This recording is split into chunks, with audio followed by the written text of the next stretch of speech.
हाथी के मन के रथ पर सवार होकर हम निकल पड़े एक ऐसी यात्रा पर जहां सेहत, संस्कृति और साधना एक साथ सांस लेती है।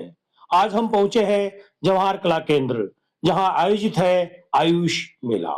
एक ऐसा मेला जो केवल देखने का नहीं, समझने और अपनाने का निमंत्रण है। इसी प्रोग्राम के दौरान हमें मिले डॉक्टर अरुण दिवाकर जी, जो कि BAMS MD हैं, वरिष्ठ चिकित्सा अधिकारी, राजकीय आयुर्वेदिक चिकित्सालय बरकत नगर जयपुर में वर्तमान में अपनी सेवाएं दे रहे हैं। यह चिकित्सक मृदुभाषी मिलनसार है।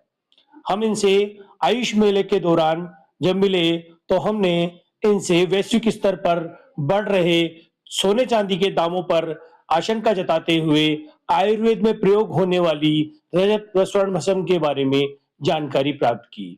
इन्होंने बताया कि किस प्रकार आयुर्वेद निम्न वर्ग से लेकर उच्च वर्ग की श्रेणी के लिए प्रयोग की जा सकती है और रोगों को समूल नष्ट किस प्रकार से किया जा सकता है और सभी पद्धतियों को साथ में लेकर हम कैसे आगे बढ़ सकते हैं। आइए हम बात करेंगे डॉक्टर अरुण दिवाकर जी से। जाओ सर, आपका शुभ नाम? मेरा नाम डॉक्टर अरुण कुमार दिवाकर है। बरकत नगर डिस्पेंसरी से हूँ मैं। एक क्लास हॉस्पिटल है आयुर्वेद का। बताइए। तो इसमें आप आयुर्वेद में किस प्रकार की चिकित्सा वहाँ लोगों को प्रोवाइड कराते हैं? आयुर्वेद में जो आयुष मेला लगा है आज, राज्य स्तर का जो आयुष मेला है, वैसे तो आयुर्वेद विभाग की तरफ से संभाग स्तर पे सभी संभागों में एक एक मेला लगता है और प्रति वर्ष एक राज्य स्तरीय मेला लगता है। जयपुर या जयपुर संभाग के किसी भी राज्य में वो जिले में लग जाता है। तो वहाँ पे आयुर्वेद से संबंधित, आयुष से संबंधित सभी विधाओं की चिकित्सा, आयुर्वेद, होम्योपैथी, यूनानी, सिद्ध, योग, नेचुरोपैथी, सभी से संबंधित जो आम जन को ज्यादा से ज्यादा लाभ पहुंचाने के लिए ये हमारे। सर, जैसे आयुष में आपने बताया कि आयुर्वेद, होम्योपैथी, सिद्धा, यूनानी, ये सब चिकित्सा पद्धतियों का जो मेल एक बनाया आयुष को, एक वृक्ष अपन समझ लेते हैं और उसकी बहुत सारी विभिन्न शाखाएं हैं। और जैसे भी मैंने स्टोल पे घूम रहा था तो मैंने चारों तरफ देखा कि पंचकर्मा भी शायद इसी का एक पार्ट है। इसी का ही पार्ट। तो सर, जब इतनी सारा ये सब कुछ अपन ने इसका मेल बनाया तो मैं जैसे अभी मैंने देखा कि एक इलेक्ट्रोपैथी चिकित्सा पद्धति में इसमें एक नई एक पल्लवित हुई है।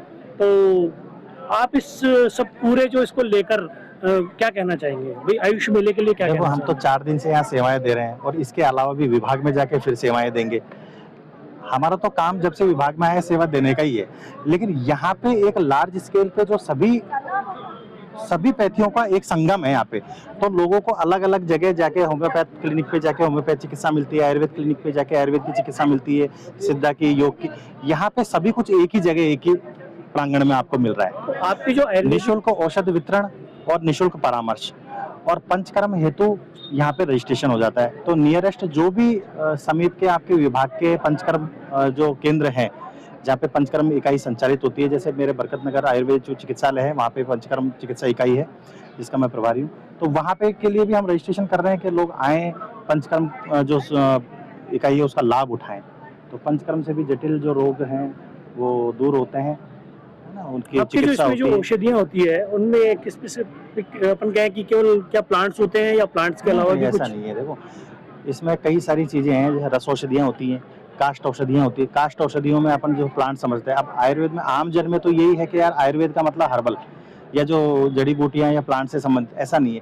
इसमें माणिक्य, मुक्ता और आपके रस और आपके रत्न, सभी चीजें, जैसे कई कष्ट साध्य रोग होते हैं कैंसर में, अपन हीरक भस्म काम में लेते हैं, वज्र भस्म, जैसे स्वर्ण भस्म के योग आते हैं, आपके रजत भस्म के योग आते हैं, मुक्ता पिष्टि आती है, मुक्ता के योग आते हैं। तो ऐसा नहीं है, रत्न भी इसमें है।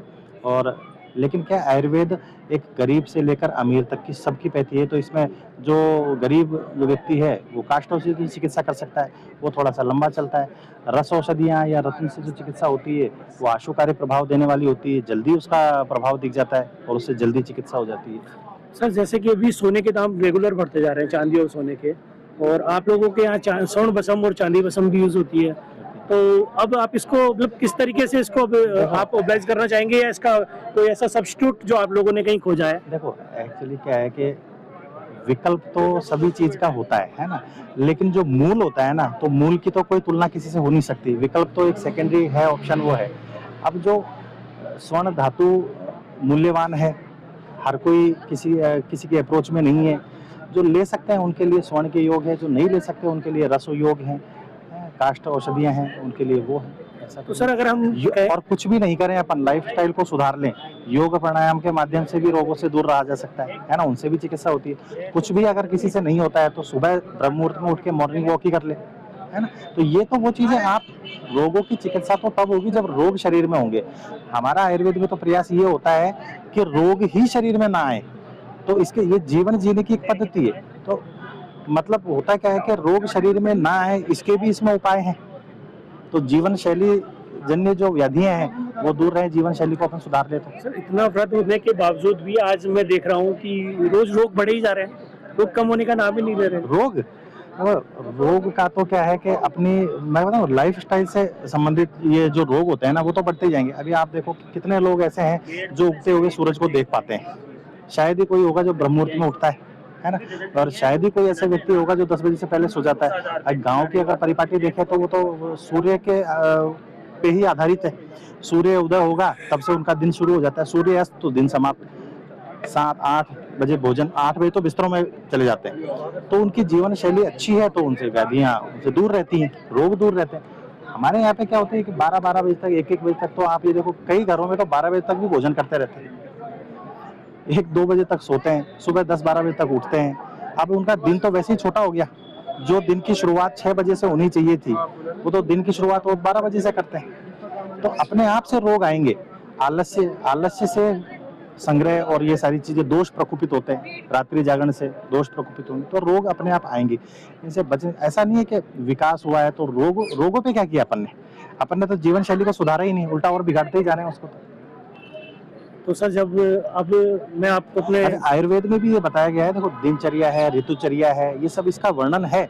अभी आप ये बताओ, एक छोटी सी बात है जो अपन सब भूल गए कि सुबह ब्रह्म मुहूर्त में उठना है, मंजन करना है, आपको मुंह धोना है ना, बालों में तेल लगानी है, कर्ण पूरण करना है ना, ये सारी चीज बताने की बातें हैं क्या?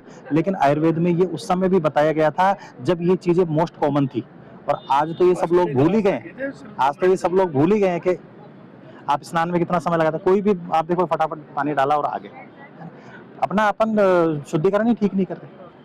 तो ये मतलब जो अपन कहते हैं ना दिनचर्या में सब कुछ बताया गया है, कैसे अपना दिन की शुरुआत करें। इतना अपने शरीर का अपन ध्यान रखेंगे तभी तो फिर अपन, क्योंकि पहला सुख निरोग है। सभी सुखों के उपभोग के लिए पहला है शरीर। अब शरीर ही स्वस्थ नहीं होगा तो सारे सुख तो फिर बेकार है। उनको उपभोग करने के लिए शरीर ही नहीं रहेगा तो क्या करेंगे अपन। सब अब इस आरोग्य मेले के अंदर आप लोगों को क्या संदेश देना चाहेंगे? मैं तो ये संदेश दे, देखो अब तो आज तो लास्ट दिन है, और अब अगली बार के लिए मैं संदेश देता हूँ कि जब कभी भी आपके संभाग में या राज्य में कहीं पे भी आपका ये आरोग्य मेला लगता है तो ज्यादा से ज्यादा संख्या में आप आए और इसका लाभ लें। सभी कुछ निशुल्क होता है, निशुल्क परामर्श होता है, औषध वितरण निशुल्क होता है, योग व्यायाम निशुल्क होता है, सभी चीज निशुल्क आपके लिए है। अच्छा, जितना समय आप ये देखो क्लिनिक में हम पेशेंट को नहीं दे पाते हैं, यहाँ हम उनको बहुत अच्छा समय दे रहे हैं, दवाइयाँ निःशुल्क दे रहे हैं, मैं आपसे बात कर रहा हूँ, सब चीज़ें बता, इतना हम समय नहीं दे पाते क्लिनिक में। अच्छा, क्लिनिक में आप आओगे, वहाँ पे आपका समय खर्च होगा, पैसा धन खर्च होगा, यहाँ पे तो सब कुछ निःशुल्क है ना। तो अगली बार जब भी आपके जिले में लगे आरोग्य मेला तो उसका बढ़ चढ़कर आप अपने अपने परिवार के, अड़ोसी पड़ोसी सबको आप बुलाओ और इसके हिस्सेदार बनो, इसके लाभार्थी बनो। ठीक है सर, धन्यवाद।